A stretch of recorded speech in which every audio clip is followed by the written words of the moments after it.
Hello and welcome back to my kitchen. I've been on a quest to recreate foods from the Redwall books. We're going to see, do they taste as good as they sounded in the books? These were my favorite childhood books, and I've been feeling so nostalgic. I actually started a Redwall reread book club over on Discord. The link's in my channel bio if you want to join. So today we're going to be making Meadowcream. And what is Meadowcream exactly? The truth is, nobody really knows, but there have been a few guesses. It's mentioned basically in every single Redwall book, and when I was a kid, I remember thinking it sounded so good, and I wondered what the heck Meadowcream really was. The description of Meadowcream, however, is practically non-existent. After reading through the books and not finding any description, I took to the internet to figure out what the heck this Meadowcream was. According to the internet, Meadowcream is a thick, sweet, creamy sauce, it's in the name, perfect for putting over pastries and almost like a whipped cream. When I heard whipped cream, I thought this would be perfect for my lattes. So I'm going to be making Meadowcream to put on my coffee today. If the idea of making fictional food sounds appealing to you,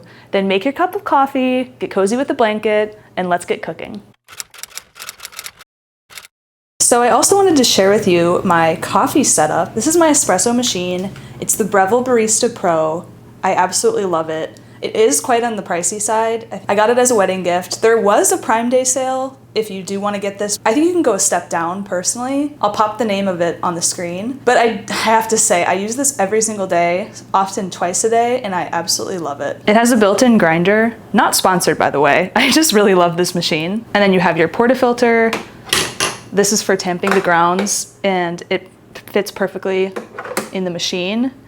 A milk frother, of course. I love a hot latte. I make an oat milk latte pretty much every day. Since it's been summer, I've been putting my coffees into a mason jar and making iced lattes. But I love to steam milk when it's the winter or spring. It's just so hot in New Orleans right now that I've been mostly doing iced lattes. And I did want to mention this, and I'll show you exactly how I use it. If you have an espresso machine, you know that the grinds can get all over the place and it's super annoying. So what I like to do is use this little guy, which keeps it goes right on your portafilter, and as you can see, it keeps the grinds from spilling out, so it makes everything a lot more tidy. Also, a little mug tour. These are from Simon Pierce, these mugs, and they are my favorite. They're beautiful ceramic. You can see Simon Pierce down on the bottom. I just love these, and you know, a mug needs like a really good grip on the handle. That's just part of what makes a great mug. So these have it all. The ergonomics are honestly great. And I love the color. This is in the color, I think it's called Dove. I'll put it on the screen. It's like an off-white. I don't know if you can tell. I'll try to get like a better lighting. Yeah, so as you can see, it's an off-white. And this is it next to a true white. So I just really love this color. Next up is these mugs. They're kind of Japanese style. I got these in Taiwan, and I think they have a really cool handle. And as you can tell, I'm kind of a fan of cool handles because this one I actually made at this place called Snake Kiln in Taiwan. It's in the Nantou region. And I saw this type of little handle, this keyhole handle on Pinterest, and I had to recreate it. So I absolutely love how this turned out. I think the color is so pretty. This is also from Taiwan. Sorry, a lot of these you can't get, but maybe they could give you some inspiration if you do pottery. This one is also handmade, and the colors are just gorgeous. So I love these mugs. And then I have this other Simon Pierce mug, which is this green color. So this is the original shape, and then later he started to make these and discontinued the other shape, but you can still get this green color in the other mug that I showed. I think it's really pretty. So these are all of the ingredients, which is kind of crazy how simple it is. We have cornstarch, sugar. I'm using regular milk. The recipe did say that you can use a soy milk or a milk alternative. I think to get that real creamy texture, I'm going to use regular milk. So this is whole milk. And then I have almond extract and vanilla extract. This one just happens to be a bourbon vanilla extract from Trader Joe's. Also, I got this recipe from Friar Hugo. He posts recipes from Redwall online, and I've been loving his recipes. So Friar Hugo, if you are watching this, whoever you are, I absolutely love your recipes. And I will definitely post his original recipe down in the description box, so check it out if you're interested. So we will start out with 2 tablespoons of cornstarch, which seems like a lot. A tablespoon is quite big. So obviously this is the thickener. By the way, this is how I... Okay, what am I trying to say? Obviously this is the thickener, which is probably where this Meadowcream gets that creamy texture. It's 2 tablespoons of cornstarch, and yes, it's going to go everywhere, and that's okay. And then 2 cups of milk. And once again, I'm using whole milk because I think that will just make it super creamy, and I want to experience the full effect. 1 cup and 2 cups. Yeah, I would say based on this amount, if you can see, I don't know if you can tell, but this makes a decent amount of cream, so I bet you could get like at least 8 lattes worth if you were gonna make this for your coffee. So you could just keep it in your fridge and then whip it up as soon as you're ready to drink. I feel like usually when I'm making these recipes, it's like too much sugar. But in fact, in this recipe, I'm gonna do it right now, it's only 1/4 cup of sugar. Usually it's like at least a half cup or even a whole cup of sugar when I make these like cold foam recipes. So 1/4 seems reasonable. It will be sweet though. But yeah, when I see the like Teddy Graham latte recipes, it's usually pretty sweet. Although I have found some that just use honey or use maple syrup, which is at least a natural sugar. Or I'll just, you know, cut the sugar in half in a recipe if it sounds good, because I don't like my lattes too sweet, as I mentioned. So if you are the same, I think a 1/4 cup or even like half of that would be probably good. I did just discover the best latte recipe, and I have to share it with you. Basically, you'll just pull your shots of espresso as normal, and then in that cup or jar or whatever, you add honey and you add sea salt. That's the secret ingredient. Blend it with either like a little milk frother or just use a spoon and stir it super well so it all dissolves in there and the honey is all melted into the coffee. Then you will add milk directly to that cup until it gets to the color that you like for your iced latte. This is a game changer for me because sometimes my coffees will be too milky or like too dark and I'll have to keep adding milk. Usually I'll do the milk and the ice together and then I'll pour the shots on top. That's how like baristas do it in coffee shops. They'll just pour the espresso on the top, stir it up, and then it's done. But if you add the milk directly to the espresso without any ice, you can make it the color that you want. And that is the key, ladies and gentlemen. Let me know if that makes sense to you. And then you'll add the ice at the very end and you mix it up. And then you could add some Meadowcream on top. But I think the sea salt is really the key with that. And it just mixes with the honey. And I've made it just with honey before and it's very good. But the sea salt is something else. And you could even sprinkle a little cinnamon on top. So definitely try out that recipe. But we have another recipe to do. So let's get back to the Meadowcream. Okay, so I did not see this before, but this will actually all be made in a saucepan because we now have to boil this on the stove. So let's pour that guy over there. So what it says next is to cook over medium heat, stirring constantly for 6 to 10 minutes. Oh my goodness, okay. I have my work cut out for me. I guess this is where I'm going to be for the next 6 to 10 minutes stirring. Also, we need to add 1 teaspoon of vanilla extract and a ½ teaspoon of almond extract. I need to open this. I don't really use almond extract, so I had to go ahead and buy this. It is useful for like when I've made, let's see, certain French pastries in the past. And as I've said on this channel before, I am not a big baker.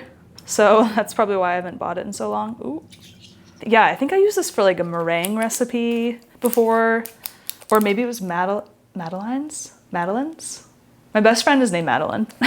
But what are the desserts called? I think they're called Madeleines. No, they're called Madelines. Maddie, if you see this, let me know. What are the desserts called? Now I will actually make my coffee. So I'll show you a little bit. Hello. I'll show you a little bit about how I actually make my espresso. So I keep my beans in this airtight jar because I like my beans as fresh as possible. I actually used to order all of my beans from Blue Bottle. I love that coffee chain. They don't have a location in Louisiana, or at least they don't have a location in New Orleans. And I used to get it all the time in Chicago. I think the taste of the coffee beans is really good. So I order it, and then to keep it really fresh, I not only order it, I think I get every 2 weeks, but I also keep it in this airtight container to try to keep the beans really fresh. I love smelling coffee beans. It's like my hobby. Now, I used to be really like persnickety about measuring the beans and making sure and having like a kitchen scale and measuring them, yada yada. I don't anymore because I've set the grind size on here and time to be exactly how I like it. So I just rely on that. And that's kind of the nice thing about the Redwall Barista Pro. Again, not sponsored by them. Oh my gosh, but Redwall, if you want to sponsor me, I'm open. as I was saying, because the grind size and everything is so, oh my gosh, my cream is like boiling over. Hold on. Oh my goodness. Okay. I was not stirring constantly. I started to get a little distracted, but dang, this smells so good. It's definitely thickening up. I don't know if you can tell. You probably can't because you're way over there, but this is looking a lot better and it smells amazing. I think don't skip the almond extract because it almost gives it this like, not licorice, woodsy, cinnamony, cherry. That's the word I'm looking for. It's kind of like a cherry scent, a little bit rustic. I'm just throwing out a lot of words right now, but it does feel very Redwall. So I would recommend definitely using the almond extract in here. Okay, I guess I'm gonna pause on the coffee and make sure that I'm stirring this constantly for the next 6 to 10 minutes. The Meadowcream is actually done, so we can now get back to the coffee. Okay, so this is that little tool I was talking about earlier, and get a close-up of this. So when I actually get the grinds, you'll see that it doesn't overflow.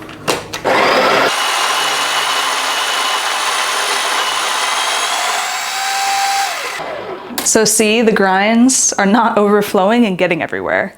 This did not come with the machine, but it is like $5 on Amazon and so worth it. I'm actually gonna link it in my Amazon storefront so you can find it. Then I will tamp the grounds all within this nifty little device.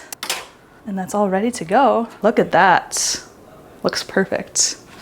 Okay, now I will actually make the coffee. By the way, this is the settings I have it at for these particular beans. I have double, I always do a double shot, grind size 15, and then 15 seconds for the grinding. Which mug should we do? It actually doesn't matter much because I'm gonna end up putting it in a mason jar for an iced latte. Let's just pick the one right in the middle.